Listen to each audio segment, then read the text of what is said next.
Someone who was a big rival to Ripple and XRP died, and no one is even talking about it. As long as I've been investing in Ripple and XRP, I've always thought that XRP as a new plumbing for the financial system and Ripple as a guardian to let financial institutions use this technology was a very powerful combination that will one day rule the future of the financial system. However, it would be silly for me to think there were no rivals. So, in this video, I'm going to explain why the death of one of Ripple's biggest rivals is so good for XRP going forward. As always, I really appreciate your help with this service. Thank you to everyone who liked the movies and signed up for the channel. These two easy things help me a lot. Also, if you want to buy some XRP, please see my figure trade up hold down in the video's description. So, my name is Delish and I work for Bright Into. I hope you enjoyed the material. As many of you already know, I've been very positive about Ripple and XRP for a very long time, but I'd be lying if I said there wasn't competition. Without a doubt, there is competition, and one of the things I've always been most worried about for Ripple and XRP is whether or not a better system will come along and beat blockchain.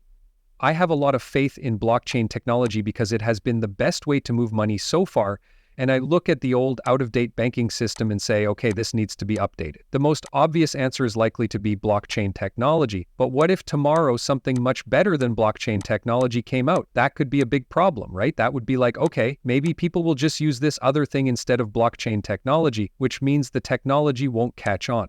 I think that's the worst thing that could happen with Ripple and XRP. When it comes to businesses that use public blockchains like the XRP ledger, there isn't much stiff competition. A lot of groups are using XRP to try to do something like Ripple, but I don't think anyone is really close. Everybody has a different number of banking bonds. No other token is as clear about how it works with regulators as XRP. Different tokens don't have the same amount of value. As far as ecosystems go, the XRP ledger is the best choice. Lots of things are trying, but not many of them can even come close to what Ripple and XRP have already done. But, as I already said, if a new technology appeared out of nowhere and totally changed the model, that could be a really big problem for Ripple and XRP in the future. And I'm not blind to this at all. You probably already know that I'm interested in a lot of different kinds of technology, and I'm always on the lookout for the next big thing. And is there going to be something that will really mess up Ripple and XRP? In recent months, though, I've become more and more sure that blockchain technology, like the XRP system, is the most important change to money we've ever seen. During this time, there was always one big competitor, private chains or private blockchain technology, which are basically private databases with limited access. I've always had a little bit of doubt about this, right? Over the years, you've heard over and over, oh, JP Morgan coin is launching. Then you saw projects like R3 try to set up their own private chains of authority. And this was the main question. Everyone would have their own secret permission chain if they could connect them all in a way that was easy to understand. Then everything would work, right? Don't even talk about the hard parts. In the event that they discovered a way to connect all of these private permission chains without a public decentralized neutral record in the middle, that could be very bad for items like XRP. Because XRP seems like it could be that middle ground, that public decentralized blockchain that doesn't need approval to connect all the private databases that do. In that case, XRP would be very likely to lose value going forward if it didn't have the public blockchain and public funding that make it what it is. Those are the goals of groups such as JP Morgan and R3, but we got some very interesting news not long ago about how well these projects are really doing. You should also listen to a clip of the head of digital assets at BlackRock talking about this matter.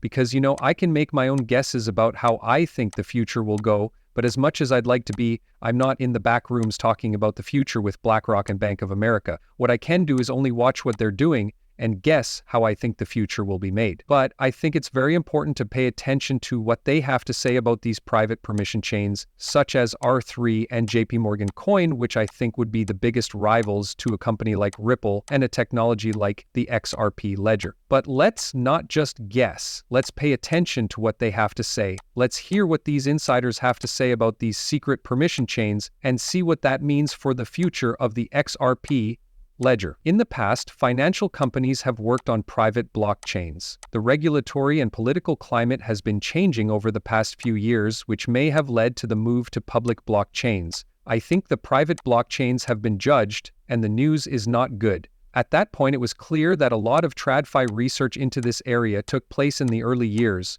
All of the banks and some other TradFi institutions felt comfortable there. But history is history, and it shows that none of these private blockchain projects have been widely used or adopted in a way that makes business sense on a large scale. We can see that now that we look back at it, that makes sense in terms of how a private blockchain limits the value proposition of blockchains.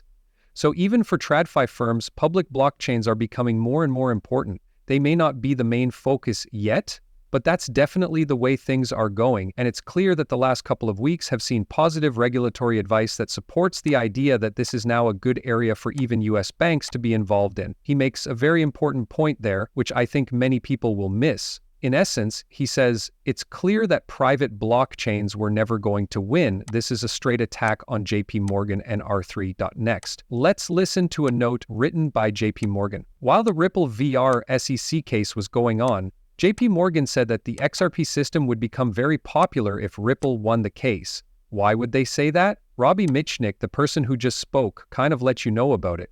There's really no reason to use the secret permission systems now that the rules for public blockchain technology are clear. And that's the important thing. Both JP Morgan, which is building its own blockchain, and Robbie Mitchnick, who is in charge of digital assets at BlackRock, know that public blockchains win when rules are clear. But why does that seem so clear to them? What you might think is hard to do is actually very easy. For them, it's very clear since they can't find anyone on the other side of the private approval blockchain who wants to use theirs. How is BlackRock or JP Morgan going to tell Bank of America or any of those other companies, hey, use our chain? That won't happen. How is R3 going to say, hey, just use our chain? That won't work because it means entering a new system where they don't have power over the rules. And no one will want to work in a system where they have to follow the rules of another business. Putting that together just doesn't make sense. Robbie Mitchnick says it's so clear because of this. Citigroup, one of the world's biggest banks, said, hey, we released Citi token, but no one really cares about that. Why?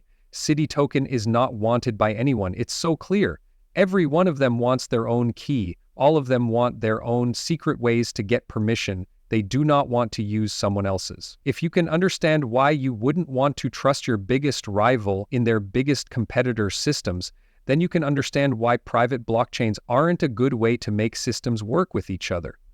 People are beginning to understand that private blockchains can work, but they don't mess up public blockchains. Because you need to connect these private blockchains, you still need public blockchains in the middle. Every big organization in the country will want its own private blockchain to protect its own data. But some people won't want to follow someone else's rules, so each person makes their own secret blockchain. Now you need to link these things together. And once the connection is owned by one person or one company, you're back to the beginning. Once again, someone is in charge of the system that everyone wants to use. No one wants to put their trust in just one person to run the system. Hey, we need a system where there is no boss in the middle.